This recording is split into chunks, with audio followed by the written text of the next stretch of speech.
Subscribe करें और bell दबाएं ताकि कोई खबर रह न जाए।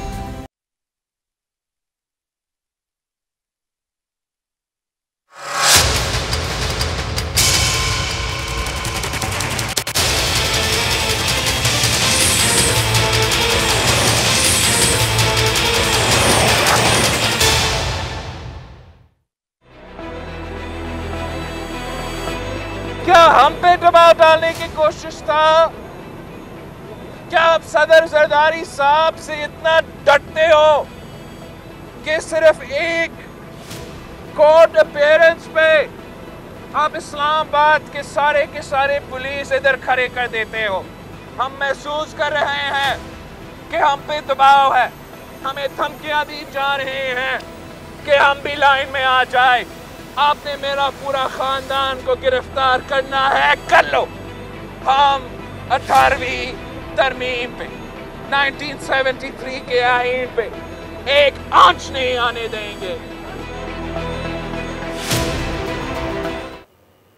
अस्सलाम वालेकुम, आप देख रहे हैं प्रोग्राम बस बहुत हो गया। मैं हूं अरबाब जहांगीर। बिलावल भुट्टो जरदारी जो गुफ्तगू कर रहे थे ये आसिफ अली जरदारी की तोशाखाना रेफरेंस में पेशी के बाद की गुफ्तगू थी। आसिफ अली जरदारी आज एहतसाब अदालत में पेश हुए जहां उन पर आज फर्द जुर्म आयद नहीं हो सकी। अब 9 सितंबर की तारीख दी गई है कि आसिफ अली जरदारी पर, यूसुफ रजा गिलानी पर, अब्दुल गनी मजीद और जो दीगर मुलजमान हैं इस केस में उन पर फर्द जुर्म आयद की जाएगी।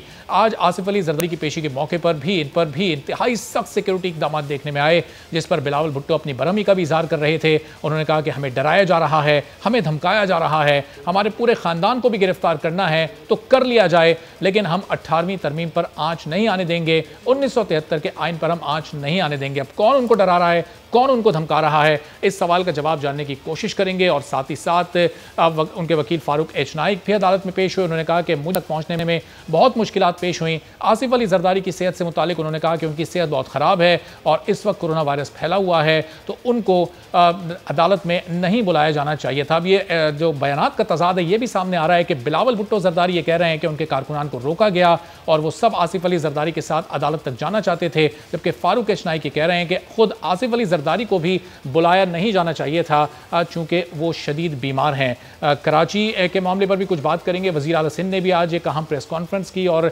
2 रोज़ पहले जो हमने देखा था तीनों जमातों की मिलकर एक कमेटी बनी थी, MQM पाकिस्तान तहरीक इंसाफ और पीपल्स पार्टी की, जिसकी चेयरमैनशिप वज़ीर आला मुराद अली शाह ने करनी थी। उन्होंने खुद आज प्रेस कॉन्फ्रेंस में कहा कि ऐसी कोई कमेटी वजूद में नहीं आई, अमल में नहीं लाई गई और कराची के मामले पर किसी से भी बात करने को तैयार हैं। तमाम लोग आएँ, मिलकर काम करें, लेकिन आइनी इख्तियार जो सिंध हुकूमत को हासिल है उसमें किसी को शराकतदारी नहीं देंगे। ताज अदर साहब पीपल्स पार्टी के सीनियर रहनुमा हमारे साथ मौजूद हैं, उनसे प्रोग्राम का आगाज़ करेंगे, उनसे गुफ्तगू शुरू करते हैं। इसके शाइस्ता परवेज़ मलिक साहिबा नून लीग की सीनियर रहनुमा वो भी हमारे साथ मौजूद हैं, उनको भी शामिल गुफ्तगू करेंगे। दीगर मेहमान भी हमें प्रोग्राम में ज्वाइन करेंगे। ताज साहब बहुत शुक्रिया आपने प्रोग्राम के लिए वक्त निकाला।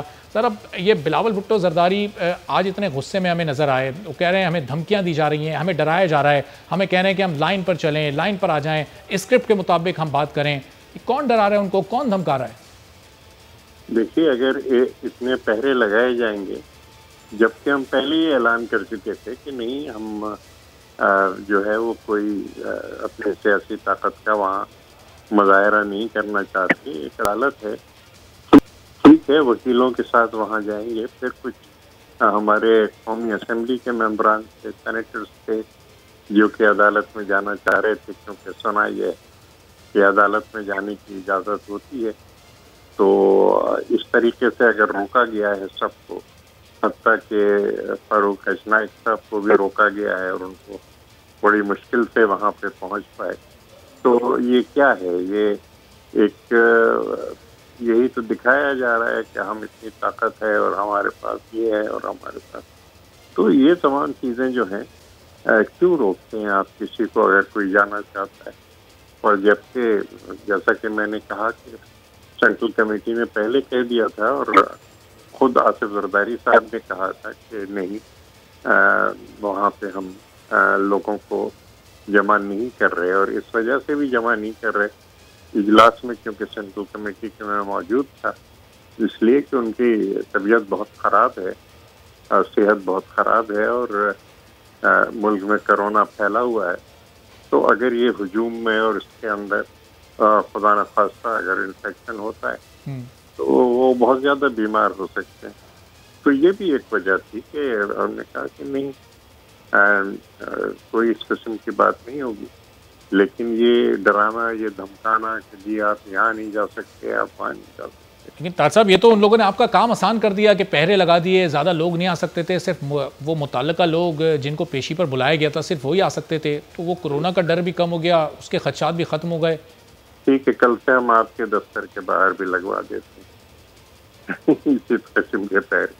अदालत में पेश होने का एक प्रोटोकॉल होता है, एसओपीज होती हैं। अभी हाल ही में मरियम नवाज वाला वाकया पेश आया, इसको आपने देखा कितना हुजूम वहाँ आ गया, फिर किस तरह वहाँ नाखुशगवार वाकया पेश आया, उसमें लोग जख्मी भी हुए, गिरफ्तारियां भी हुई, पथराव हुआ, हवाई फायरिंग भी हुई, फिर क्या उसी तरह का माहौल पीपल्स पार्टी चाह रही थी आज?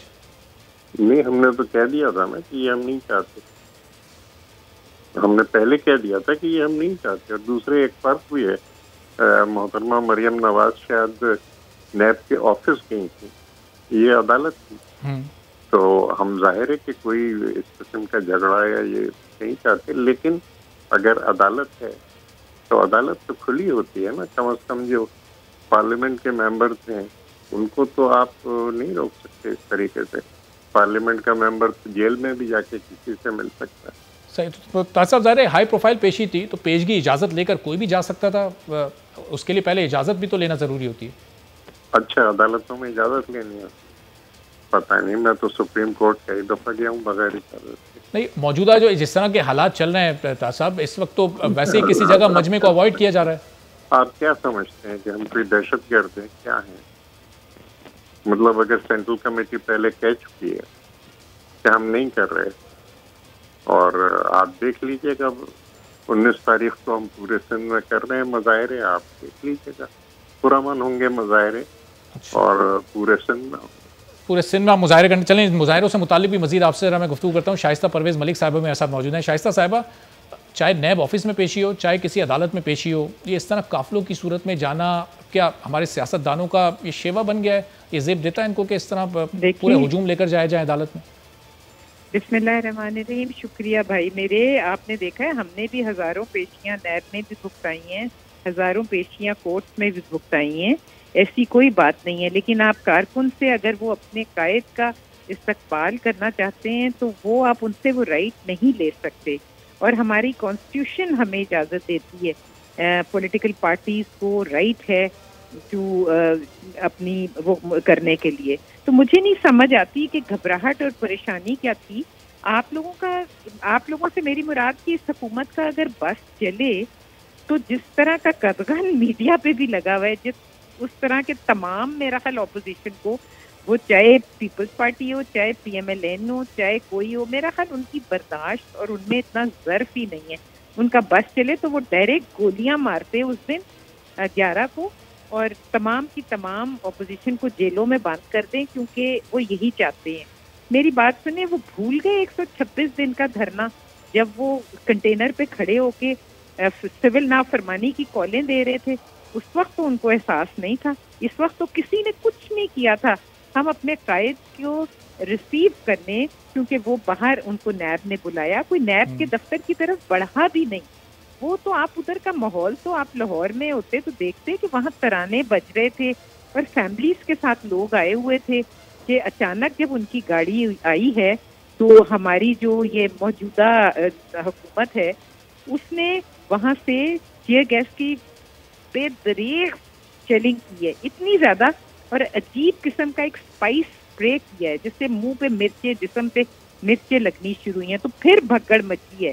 और फिर आपको मैं बताऊं, अब ये भी नहीं रहा कि पहले जो लोग होते थे ना, जो पार्टी के अलावा वो सफ़ेद कपड़ों में हुआ करते थे और उनको पहचाना जा सकते थे। इस दफ़ा वो सफ़ेद कपड़ों में नहीं थे, वो आम शलवार कमीज़ों में थे, पर उन्होंने अपने मुंह पे वो जो जिस तरह गांव के लोग सर पे बुक्कल मार के और मुंह छुपाते हैं, उस तरह छुपाया हुआ था।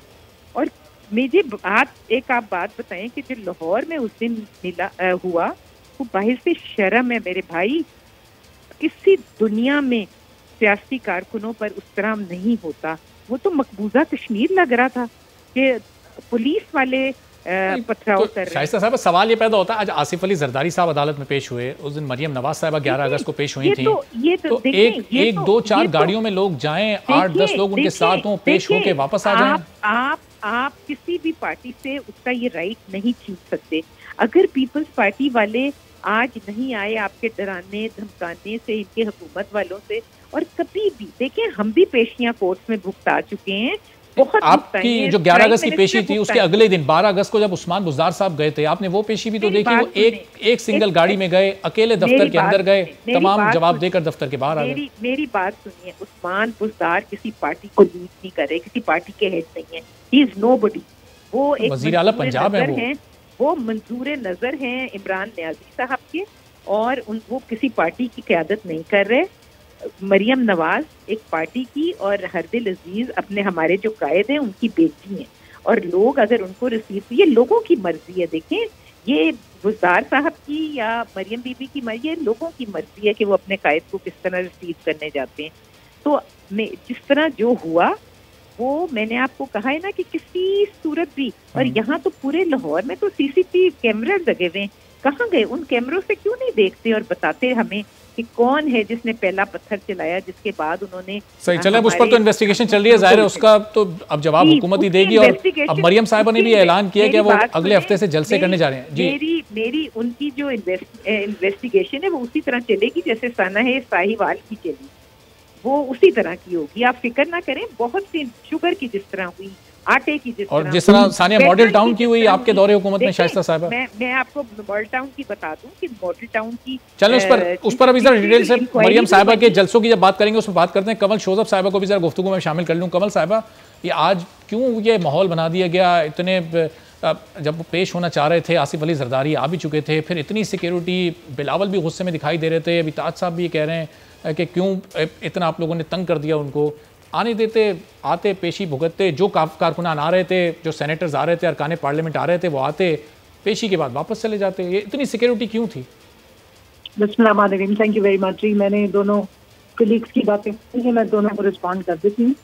देखिए, पहली बात तो ये इनका प्रॉब्लम सारा ये है, उस एलीट का हिस्सा है, उस एलीट जो सिंबॉलिक है पाकिस्तान में, जो अपने आप को समझते हैं ये कानून के दायरे से मुबर्रा हैं, ये उनके सिंबॉलिक रिप्रेजेंटेटिव्स हैं। रूल ऑफ लॉ इनके लिए नहीं बना था, वो बाकी अवाम के लिए बना था। तो इसलिए ये हर दफ़ा जब भी पेशी हो, कोर्ट में जाना हो, नैब पे जाना हो, जिस तरह वो मरियम साहिबा तशरीफ लाई, इसी तरह उनके वालिद साहब ने सुप्रीम कोर्ट पर भी अटैक किया था। तो एक माइंड सेट है। तो ये बताना चाहते हैं कि भाई ये अगर आप कानून हमें बुलाएगा तो हम तो कानून से मुबर्रा हैं। तो ये सिंबॉलिक एक इन्होंने हर दफ़ा मैसेजिंग करनी होती है। आप अभी पूछ रहे थे ना शाइस्ता साहिबा से कि सीएम पंजाब गए और वो कह रही हैं he is nobody. I think उनको पता नहीं है कि CM is everybody for Punjab. बस सिर्फ ये है कि वो इमरान खान के सगे भाई नहीं है, खानदान शरीफिया से उनका ताल्लुक नहीं, इसलिए इनके लिए नोबडी। क्योंकि ये लोग इस मुल्क में डेमोक्रेसी के नाम पे फैमिली लिमिटेड पॉलिटिक्स करते रहे। सियासत में जमहूरियत का लफ्ज इनके लिए बिल्कुल अछूता है, इनको पता नहीं है। और दूसरा जो अभी एक बात हो रही थी कि जनाब कोर्ट में, अकाउंटेंसी कोर्ट में क्यों नहीं आने दिया जाता, वहाँ तो हर एक ने आना। देखें जी, जरदारी साहब की जो जिंदगी है, एक तो पहले एक तरफ कह रहे हैं कि जी कोरोना का मसला है, दूसरी तरफ सिक्योरिटी का थ्रेट है। अगले दिन जनाब वो बुलेट प्रूफ गाड़ी जो है उसको पत्थर लगा और शीशा टूट गया। वो एक दुनिया से निराला काम हो गया। सारी दुनिया रिसर्च कर रही है कि किस किस्म के पत्थर हैं जिससे बुलेट प्रूफ गाड़ी के शीशे टूट जाते हैं। तो फिर अब उन्होंने तो कमल साहबा, इसका तो बड़ा आसान सा हल है। आप इस गाड़ी को अपनी कस्टडी में लें, आपसे मुराद मुताल्लिका इदारे, और पूरी इन्वेस्टिगेशन करें कि ये शीशा कैसे टूटा है, वो कहाँ की बनी हुई गाड़ी है, इसका शीशा टूट सकता नहीं टूट सकता। वो नहीं करेंगे। मुझे बात करने दीजिए। जी जी, मैंने इनकी बात बड़ी तसल्ली से दोनों की सुनी है। हमने जो करना है वो हम करेंगे। मुझे जरा बात कर लेंगे जी। बात सारी ये है कि अगर वो कोरोना का जो डर है वो सिर्फ जरदारी साहब की जिंदगी के लिए है, क्योंकि ये खानदान जरदारिया और खानदान शरीफिया तो बहुत फर्क लोग हैं, ये तो दुनिया से निराले लोग हैं। और जो बेचारे साथ आते हैं, जो इनके वर्कर्स हैं, वो तो आम आवाम है। उनको कोरोना लगता है लगे, लेकिन इनकी कॉल पे उनका आना जरूरी है, क्योंकि ये रातों रात और उनको पहले से कॉल्स दी जाती हैं। पूरे पंजाब से गाड़ियां भर भर के बुलवाने की कोशिश की गई। मुश्किल से 200-300 बंदा इकट्ठा हुआ, पेड वो भी और आधा अनपेड। और उसके बाद जो तमाशा लगाया, और शाइस्ता साहिबा को शायद भूल गया है कि 90s की पॉलिटिक्स में और 2020 की पॉलिटिक्स में फर्क है। एक एक पल की खबर मीडिया की फुटेजेस पे, रिकॉर्ड पे मौजूद है।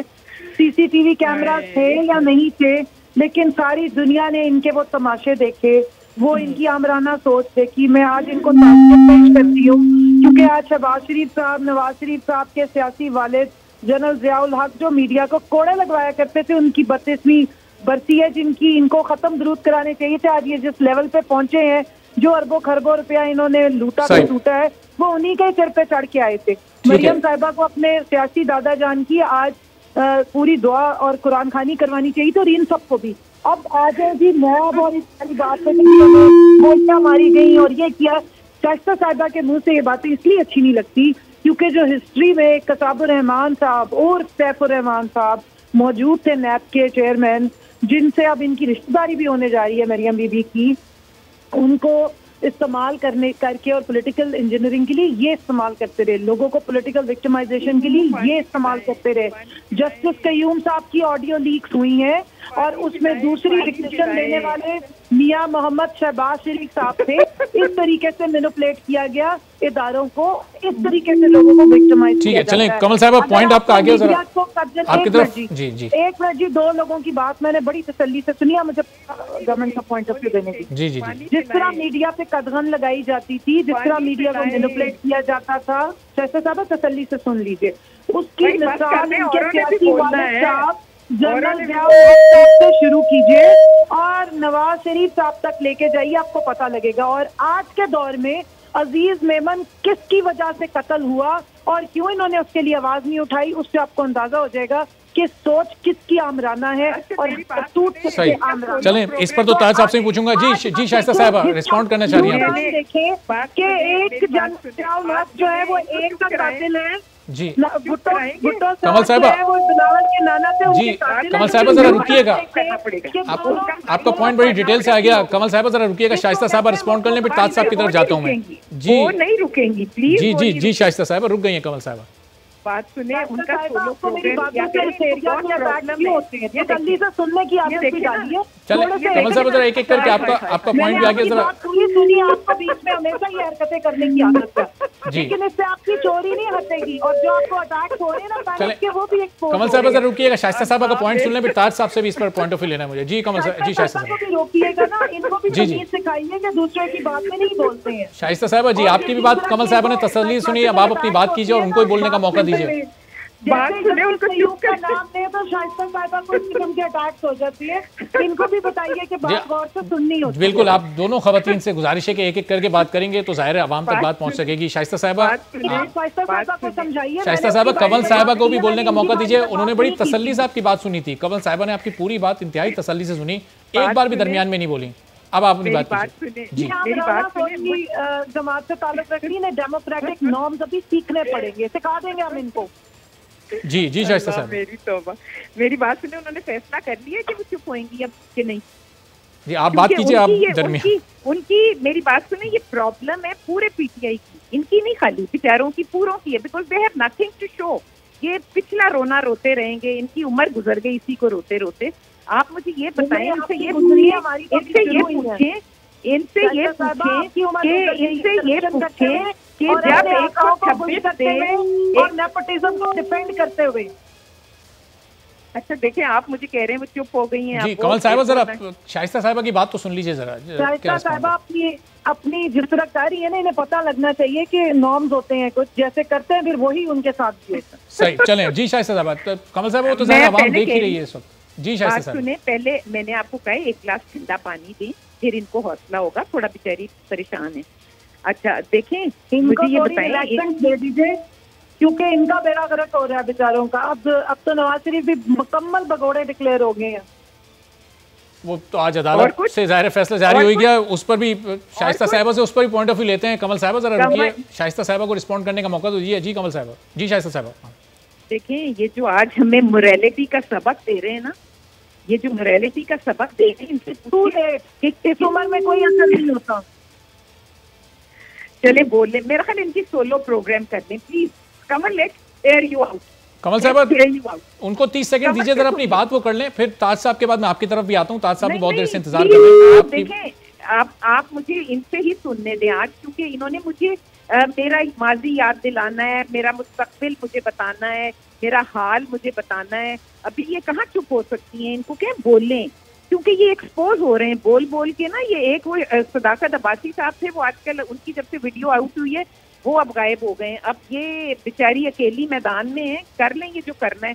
मुझे कोई इनसे सिर्फ ये पूछ के बता दे कि मोरालिटी का लेसन हमें दे रहे हैं, 5 साल से भाग रहे हैं ये फॉरेन फंडिंग केस से, और जो 126 दिन ये थानों पे हमला कर करके अपने लोगों को छुड़ा के ले गए थे, जो ये पीटीवी पे अटैक कर रहे थे, जो ये बिल्स जला रहे थे, और जो ये बातें करते रहे, मेट्रो पे जो जो इन्होंने बातें कर दी, अब किस मुंह से ये मेट्रो इन्होंने चालू किया और सब्सिडी भी दे दी। मतलब कोई एक चीज हो जिसपे ये खड़े हैं और मेरी बात सुने, ये हमें सबक दे रहे हैं, हमें बता रहे हैं कि क्या करना है। जो सर से पांव तलक मैं कहती हूँ करप्शन में नहाए हुए लोग हैं, जिनके लेफ्ट राइट चलें लोग शायद साहब आपका भी इस पे पॉइंट ऑफ व्यू आ गया। चलें करप्शन की हमें ठीक है, अब थोड़ा सा रुकिएगा जरा, ताज साहब से भी कुछ गुफ्तगू कर लें। ताज साहब, अब बिलावल भुट्टो जरदारी आज जब गुफ्तगू कर रहे थे, वो कह रहे थे कि हम इस कठपुतली हुकूमत को चलने नहीं देंगे, ये हुकूमत नहीं चल सकती, इसके बाद जाली मैंडेट है।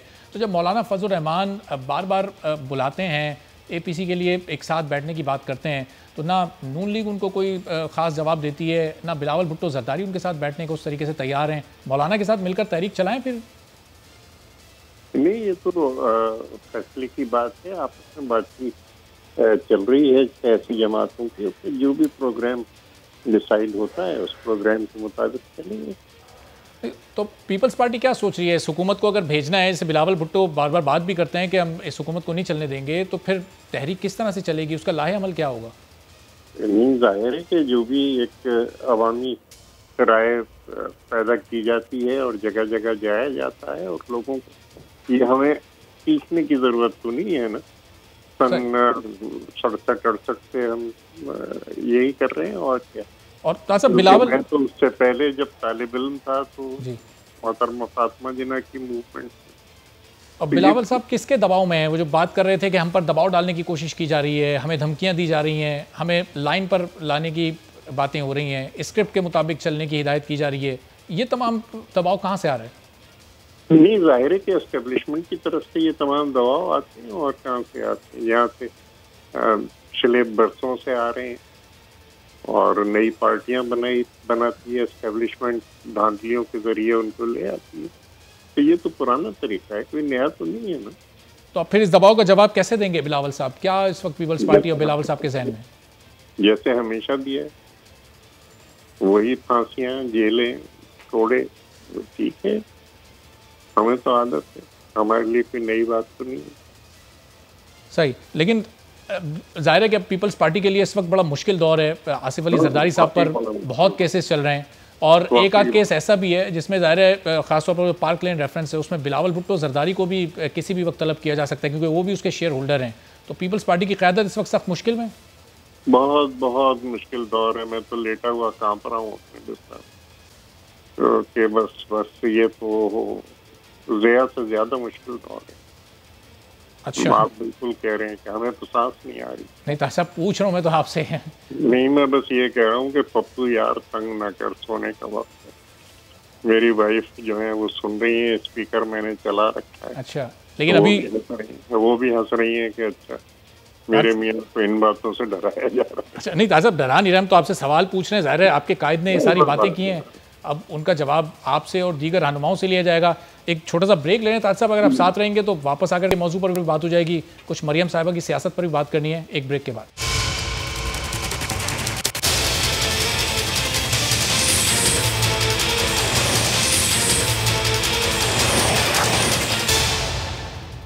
प्रोग्राम में एक बार फिर आपको खुशामदीद कहेंगे। आज वज़ीर आला सिंध मुराद अली शाह ने एक प्रेस कॉन्फ्रेंस की जिसमें उन्होंने वाज़े तौर पर कहा कि सिंध की तकसीम की बात करने वाले सिर्फ सिंध के ही नहीं बल्कि पाकिस्तान के भी दुश्मन हैं, और साथ ही उन्होंने उस कमेटी के बनने की भी तरदीद की जिसकी खबरें गुज़िश्ता 2 रोज़ से चल रही थीं और ये कहा जा रहा था कि तीनों जमातों यानी पीपल्स पार्टी, MQM और पाकिस्तान तहरीक इंसाफ ने मिलकर एक कमेटी बनाई है। अभी तीनों जमातें मिलकर काम करेंगी। कोऑर्डिनेशन कमेटी की जो चेयरमैनशिप है वो मुराद अली शाह को दी गई है। मुराद अली शाह ने ये तमाम गुफ्तगू करते हुए क्या कहा, पहले वो आपको सुनवाते हैं, फिर वापस आके मजीद गुफ्तगू करते हैं।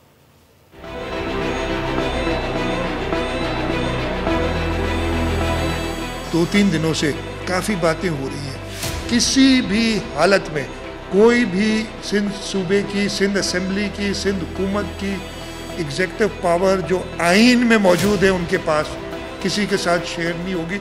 मैं आपको बड़ा क्लियरली कहता हूँ, जिसके दिमाग में ये फतूर है, भूसा है, वो निकाल दे।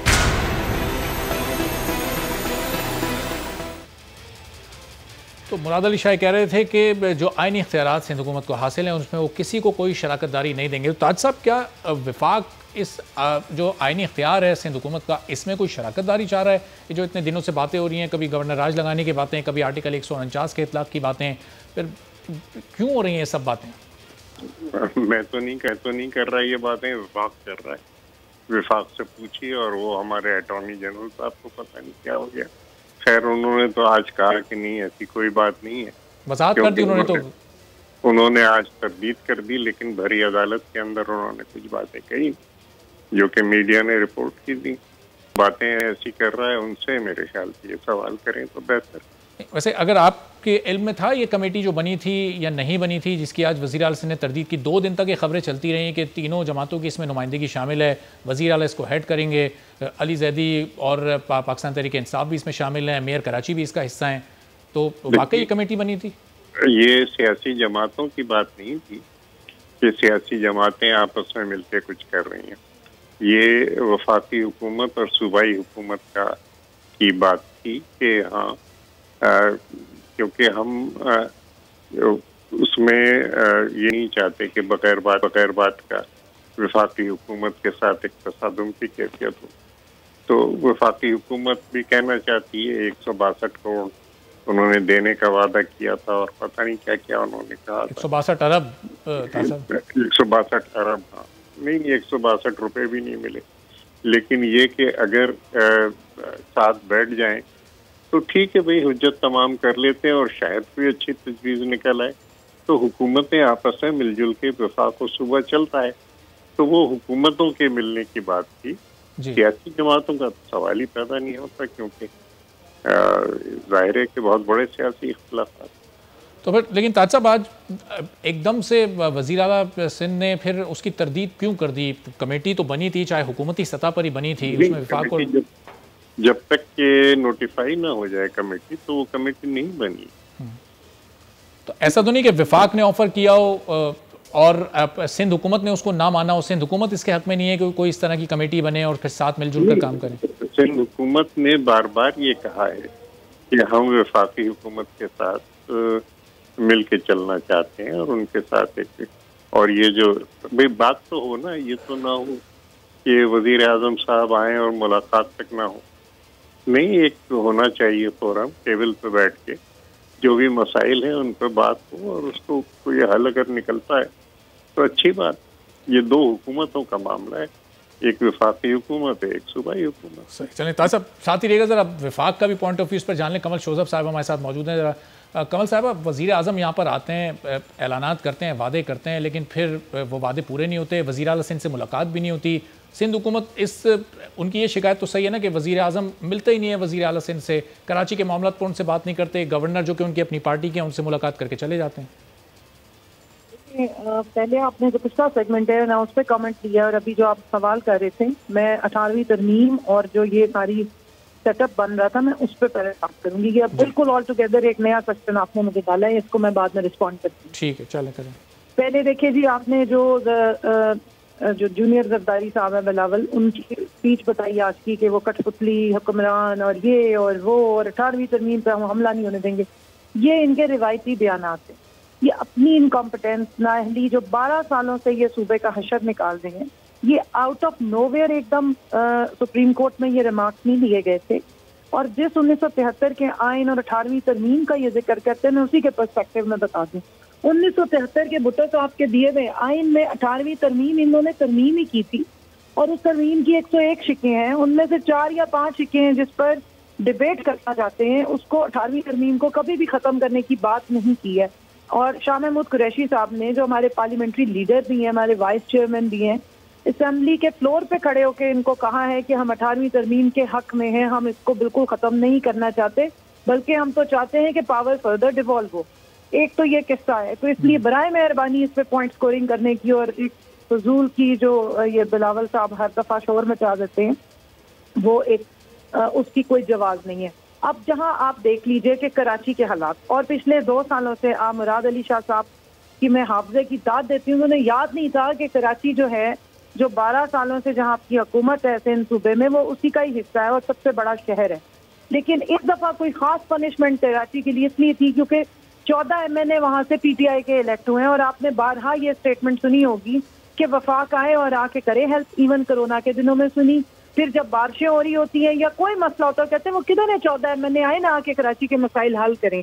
अब जब सीरियसली वफाक में प्रोसीड किया तो उन्होंने कहा कि जी एज यूजुअल मुनाफिकाना रवैया और यू टर्न कि आ गए तो अब हम इन्हें कुछ करने नहीं देंगे। मसला सारा अथॉरिटी शेयरिंग का है, जो उन्होंने बिल्कुल सही कहा है, क्योंकि जो कमेटी वो बता रही है उसमें वो चाहते हैं कि डमीज बैठे, काम कुछ भी ना हो। तो इस तरीके से चीजें नहीं चलेंगी। तीसरी बात यह है कि सुप्रीम कोर्ट ऑफ पाकिस्तान जो है वो आइन की कस्टोडियन है। अगर सुप्रीम कोर्ट के चीफ जस्टिस कोई बात करते हैं तो वो कोई क्या गैर आइनी बात करेंगे? अगर उन्होंने कोई इश्यूज उठाए हैं और उनको आपको मेरे ख्याल में हाईलाइट करना चाहिए, जो पर्सपेक्टिव है, जो इस सारी बात, इस डिबेट की बुनियाद है, वो राइटली पॉइंट आउट किए। जब आप आवाम को बिलकता सिसकता और मरता देखते हैं, जब आप देखते हैं कि जवान बच्चे पानी में बह रहे हैं, अर्बन फ्लडिंग हुई है और नालों के ऊपर इंक्रोचमेंट हुई और सालों से हो रही है, और सालों से आपकी हुकूमत है, और आज याददाश्त की कमी का ये हाल था कि 2009 में भी इन्हीं की हुकूमत ही ने याद नहीं था कि 2007 में से इनकी हुकूमत शुरू हुई है और आज 12वां साल है। और प्रेस कॉन्फ्रेंस में वो 2007 की जो उन्होंने तस्वीर दिखाई वो परवेज मुशर्रफ के दौर की थी, वो आज जो वज़ीर आला ने एक सेकंड मैं 2000 फरवरी 2008 में इनकी हुकूमत शुरू हुई थी। 2004 से लेकर 2010 तक कराची डिफेंस स्पेस 6 में रहती रही हूँ, और ये अर्बन जो ये फ्लडिंग है ये मैंने वहाँ पे बर्दाश्त की है, नुकसान भी, और जिस तरह का वहाँ हाल था आज उससे ज्यादा डबल बर्स्ट हो गया इनकी पुअर गवर्नेंस की वजह से, और कराची को इन्होंने कभी सीरियस नहीं लिया। या अच्छा, तो भत्ताखोरी चली है या वहाँ पे उजैर बलोच चले, ये कमेटी बनाने का इन्विटेशन विफाक का था। एक चीज और मेरी सुन लीजिए, लास्ट कमेंट है मेरा, प्लीज दे लीजिए। बिलावल साहब और जो मुराद अली शाह साहब हैं, अगर सिंध और कराची की गवर्नेंस पर तवज्जो नहीं देंगे तो आउट ऑफ कॉन्स्टिट्यूशन तो नहीं होने लगा, कोई गैर आईनी इकदाम नहीं हो रहा, क्योंकि जो अटॉर्नी जनरल साहब ने सुप्रीम कोर्ट के चीफ जस्टिस के सामने खड़े हो बात की, वो भी गैर आईनी नहीं थी, आइन से रिलेटेड ही थी। तो बराए मेहरबानी ये आइन और आइन के ठेकेदार बनने के बाद गैर आईनी का इल्जाम लगाया करें। याद रखें कि सुप्रीम कोर्ट अगर इस चीज को मॉनिटर कर रही थी तो कोई ऐसा ही सेटअप निकाला जा रहा था जिसमें वफाक सूबे की हेल्प करना चाह रहा है, लेकिन इनका मसला ये है कि सूबे पे इनकी जो इजारादारी है वो उस टाइप की है जैसे state with in the state होती है, जिसको अवाम नुकसान उठा रही है। और अगर इसी तरह अवाम बिलकती तड़पती और सिसकती रहेगी तो फिर जाहिर है कि कुछ ना कुछ वहाँ पे इनिशिएटिव लेना पड़ेगा। और आर्टिकल 149 कॉन्स्टिट्यूशन का आर्टिकल है, ये कोई दीवारों पे लिखी भी 149 गिनती नहीं है, जाहिर है कॉन्स्टिट्यूशन का आर्टिकल है तो वो कॉन्स्टिट्यूशनल ही होगा ना। ठीक है, जाहिर अब विफाक को कोई ना कोई फिर एक्शन तो लेना पड़ेगा। ताज साहब, 2007 की तस्वीर जो दिखाई वज़ीर आला सिंध ने, खबर भी दिखाई, उस वक्त भी शहर में इसी तरह पानी बढ़ता था, आबादियों में पानी जाता था। आज 12 साल बाद भी अभी कुछ अरसे पहले जब बारिश हुई, आबादियों में पानी भरा है, घरों में पानी गया है, लोगों के नुकसान हुए हैं। तो इन 12 सालों में इसका मतलब कि कुछ बेहतर नहीं हुआ। वो तजावुज़ात जो 12 साल पहले भी कायम थी वो अब भी कायम है, इसका मतलब 12 साल में वो तजावुज़ात भी नहीं हटी। तो सिंध हुकूमत की तवज्जो ही नहीं है इस जानिब। देखिए, तजावुज़ात मतलब ये नालों के ऊपर जो कायम है, जी पहले जो हुआ था वो पूरे कराची के अंदर थी तजावुज़ात, और अब एक डिस्ट्रिक्ट में जो कि बालाई डिस्ट्रिक्ट है, जहाँ पे हमारा सिर्फ एक मेंबर है डीएमसी में 49 में से, ये वहाँ पे ये तमाम चीज़ें हुई हैं। और उस डिस्ट्रिक्ट के जो डिस्ट्रिक्ट जो है वो जो हमारा एक वेस्ट उठाने का इदारा हमने बनाया है वो उसमें भी शामिल नहीं है। तो ये एक डिस्ट्रिक्ट की बात है जो डिस्ट्रिक्ट सेंट्रल है और जो ऊंचाई पे वाक़ है। जो बाकी कराची है उसमें तो पानी चंद घंटे के अंदर निकल गया था, वो कोई ऐसी बात नहीं है। हालांकि पानी नशेबी इलाकों में जमा होता है, ये डिस्ट्रिक्ट पहाड़ियों के साथ है लेकिन ये पानी यहाँ जमा हुआ है। बहरहाल कराची तो बहुत ही ख़राब जगह है, कराची रहने के काबिल जगह नहीं है, बल्कि पूरा सिंध ही ख़राब है।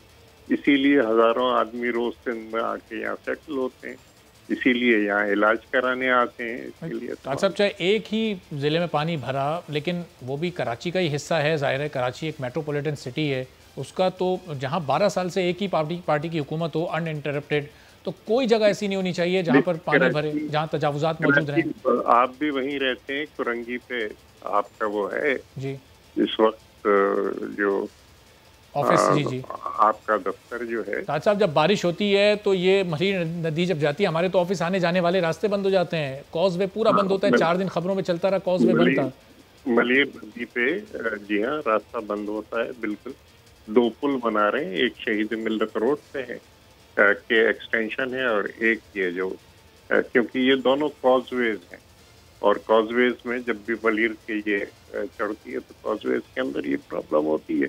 लेकिन ये कि ये पानी जो है ये समंदर में जा रहा है, उस वक्त ज़रा हाई टाइड भी था तो ज़रा सा ज़्यादा लगा, कोई 2.25 मीटर का हाई टाइड होता है। आप तो समंदर के किनारे रहते हैं तो वो बैक फ्लोज भी होते हैं, तो ये एक प्रॉब्लम ज़रा सी हुई है।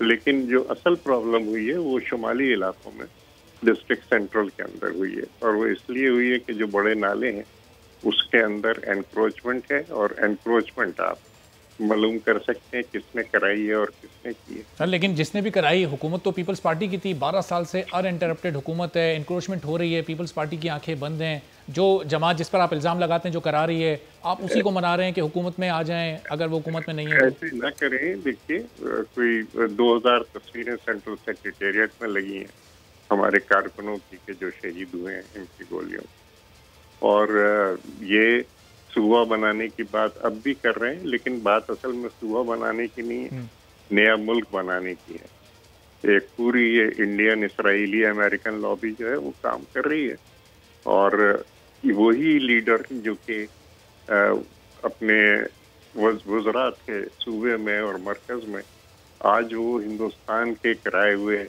जो मुजाहरे होते हैं पूरे यूरोप में, उसमें खड़े होकर पाकिस्तान मुर्दाबाद के नारे लगाते हैं। तो मेरे ख्याल से इससे ठीक है, अगर कमी बात करें तो बेहतर है। चलें, ठीक है सब, चलें इस पर कमी बात करते हैं। जरा कमल साहब, बहुत ही मुख्तसर टाइम है, अगर 20 सेकंड में आप कोई क्लोजिंग रिमार्क्स देना चाहें कि अब वज़ीर आज़म जरा कराची के मामले पर कुछ सीरियस हैं। वज़ीर आज़म बहुत सीरियस हैं, इसीलिए उन्होंने नोटिस भी लिया और इसलिए वो मामलात को हल करना चाहते हैं। लेकिन जो इन्होंने एंड में कमेंट किया, मैं ज़रा उसको भी बता दूं कि जो 14 अगस्त इस मुल्क में नहीं मनाते और अब इजराइल को तस्लीम करने के लिए प्रेस कॉन्फ्रेंसेस कर रहे हैं, ये भी उनके साथ कंटेनर पे खड़े नजर आते हैं अक्सर। तो इसलिए बराए मेहरबानी जो एपीसी का रटा लगाया हुआ है, एक चीज मैं टेक्निकल बता दूं, ऑल पार्टीज कॉन्फ्रेंस होती है नेशनल इश्यूज पे, और पाकिस्तान की इस वक्त सबसे बड़ी पार्टी है पीटीआई। अगर आपने कोई वाकई सीरियस एपीसी बुलानी है तो फिर वो पीटीआई के बगैर एपीसी नहीं होगी, वो ऑल अपोजिशन पार्टीज कॉन्फ्रेंस है जो इनके अपने एजेंडास को सेट करती है। चलें, अब ये एपीसी आगे होती है नहीं होती, कब होती है, किस इशू पर होती है, तो आगे देखेंगे। बहुत शुक्रिया कमल शोजब साहबा, ताज हैदर साहब, आपका ही बहुत शुक्रिया। ब्रेक लेते हैं, ब्रेक के बाद जब वापस आएंगे तो प्राइवेट स्कूल एसोसिएशन ने आज स्कूल खोलने का ऐलान किया था और स्कूल्स कुछ खुले भी। अब उस पर हुकूमत ने कोई एक्शन लिया नहीं लिया, आगे स्कूल्स खुले रहेंगे या बंद हो जाएंगे, इस पर बात करेंगे एक ब्रेक के बाद।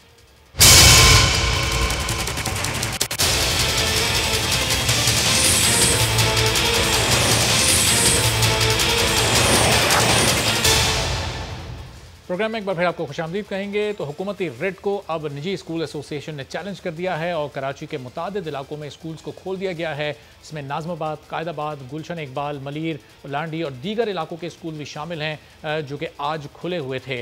अब हुकूमत की जानिब से वाज़ेह तौर पर कह दिया गया है कि अगर उनकी रेट को चैलेंज किया गया और ये स्कूल खुले रहे तो इनके खिलाफ कार्रवाई होगी, इनकी रजिस्ट्रेशन भी मनसूख की जा सकती है, जबकि इससे बढ़कर भी एक्शन लिया जा सकता है। लेकिन निजी स्कूल्स एक्शन कमेटी का कहना है कि स्कूल्स को तमाम एहतियाती तदाबीर के साथ खोला गया है और बच्चों की जान को किसी भी तौर पर खतरे में नहीं डाला जा सकता है। इस पूरी सूरत हाल पर बात करेंगे। हैदर अली इस वक्त हमारे साथ मौजूद हैं, chairman all Karachi private school association, और कोशिश करेंगे हुकूमती मौक़िफ़ भी हम जान सके। तो हैदर साहब, ये स्कूल्स आपने खोला, ऐलान किया, अब क्या किसी स्कूल पर कोई एक्शन हुआ, कोई कार्रवाई हुई? पूरे कराची में कितने स्कूल्स खोले गए? जी, बिस्मिल्लाहिर्रहमानिर्रहीम। सबसे पहले तो मैं ये गुजारिश कर दूं कि all Sindh private schools and colleges association ने इस तरह का कोई ऐलान नहीं किया कि हम स्कूल खोल देंगे। हमने सिर्फ हुकूमत से ये मुतालबा किया कि स्कूल खोले जाने से मुतल्लिक एक वाज़ेह और दो टोक पॉलिसी का ऐलान किया जाए, एक वाज़ेह रोड मैप दिया जाए।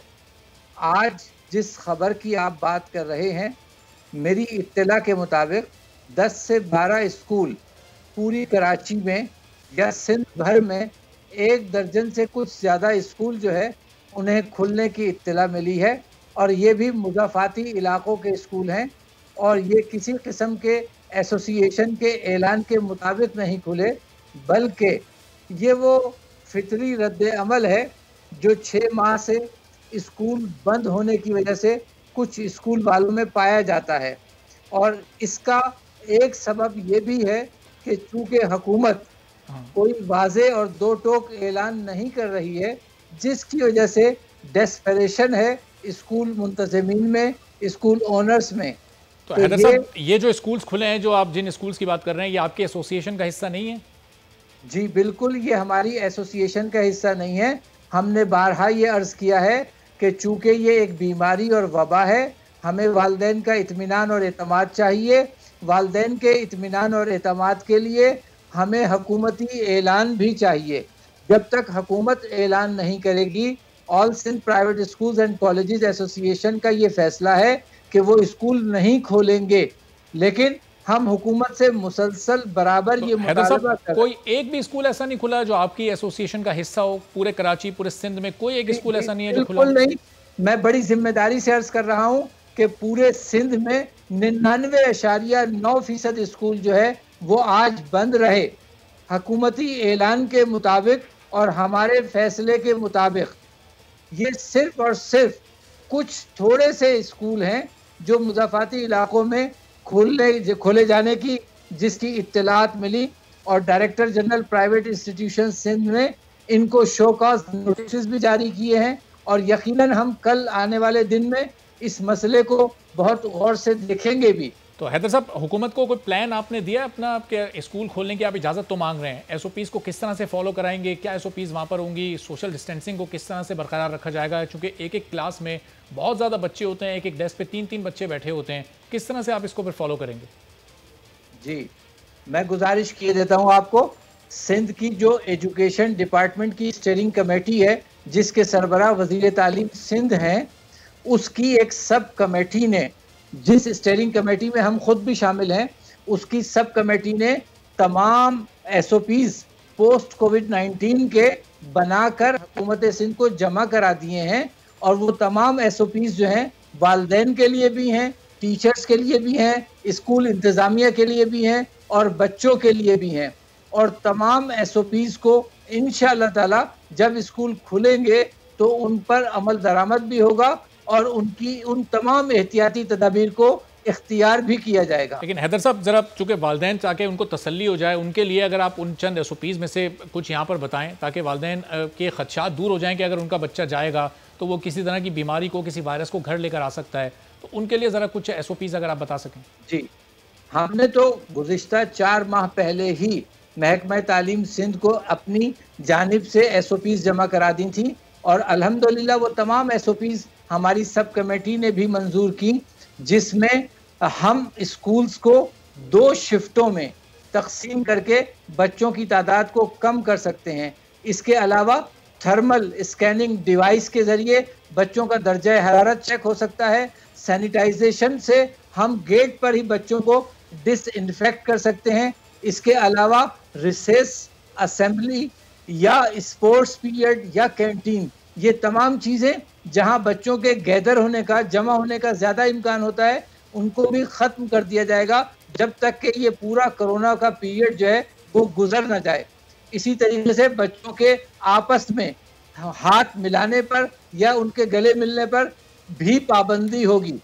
इस तरह से जिन बच्चों की अगर तबीयत खराब होगी तो उन बच्चों को भी स्कूल से रुख्सत दे दी जाएगी। सही। अच्छा हैदर साहब, जो आप स्कूल खोलने के लिए बार बार कन्विंस कर रहे हैं हुकूमत को, ये वालिदैन का प्रेशर है कि बहुत ज़्यादा हर्ज हो रहा है बच्चों की तालीम का, या आप लोगों का माली नुकसान बहुत ज़्यादा हो रहा है, ये बुनियादी वजह है?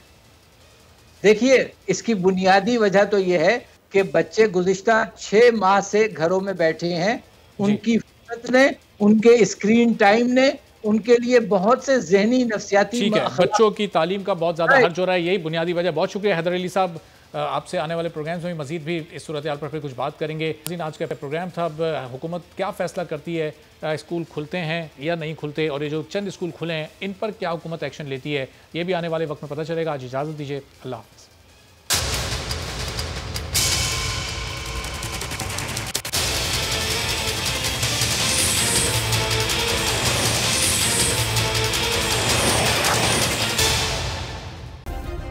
सब्सक्राइब करें और बेल दबाएं ताकि कोई खबर रह न जाए।